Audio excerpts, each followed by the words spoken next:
Hello students, welcome to DK Math Tutorial Center.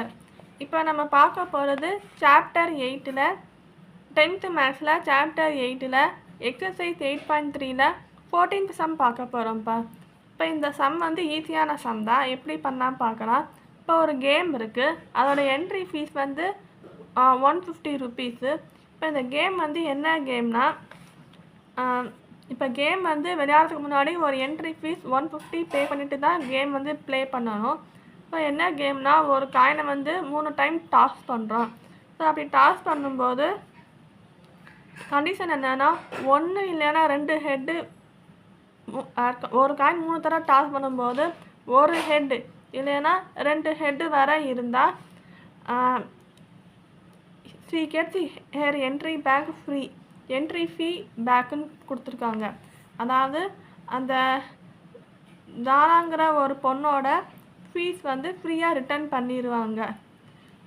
அப்புறம் if the throw 3 heads, அதாவது அந்த girl வந்து 3மே ஹெட்டாக, ஒரு காயின் வந்து 3 தடவை டாஸ் பண்ண 3மே ஹெட்டாக விழுந்தால் C receive double the entry fees.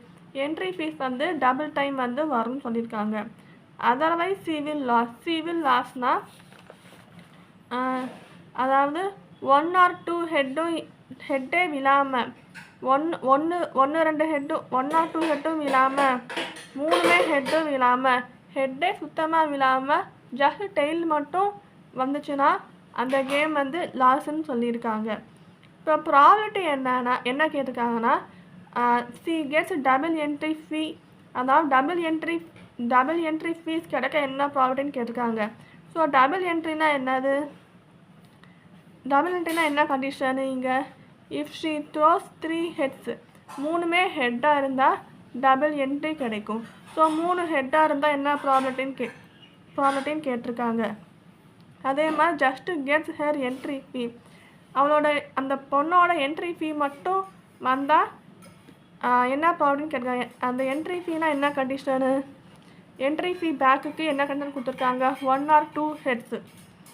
So 1 or 2 heads வரணும் செகண்ட் கொஸ்டினுக்கு. லாஸஸ் த என்ட்ரி ஃபீ, லாஸஸ் தான் என்னதுன்னா, ஹெட்டே வராமல் டெய்ல் மட்டும் வந்தால் அதோட ப்ராபபிலிட்டி வந்து இங்கே எழுதணும். இப்போ the coins tossed are 3 time will be sample space வந்து எப்படி இருக்கும். ஸோ சாம்பிள் ஸ்பேஸுங்கிறது n of s. So sample space வந்து 3 ஹெட்டை டாஸ் பண்ணுறோம். ஸோ இந்த மாதிரி சாம்பிள் ஸ்பேஸ் வந்து எழுதணும். ஸோ சாம்பிள் ஸ்பேஸ் வந்து என்னது, 8 இது இருக்குது மொத்தம். 1 2 3 4 5 6 7 8 இருக்குது. Let A be the event of getting 1 or 2 heads. So first condition கொடுத்துருக்காங்க இல்லையா, 1 or 2 ஹெட்ஸுன்னு.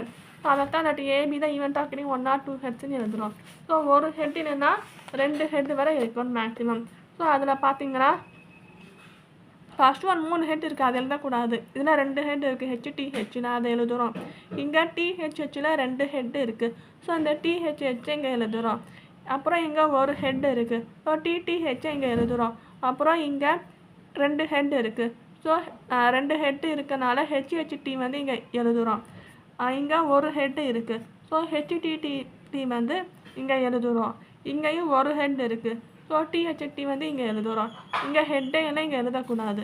ஸோ இதோட கவுண்ட் என்னப்பா, 1 2 3 4 5 6. So n of a value 6, P of a is equal to 6/8ன்னு போடணும். So P of a value என்னது, n of a divided by n of sன்னு எழுதிக்கோங்க. So n of a value 6, n of s value 8ன்னு எழுதணும். So 8ன்னு எழுதிக்கணும். So இதுதான் answer.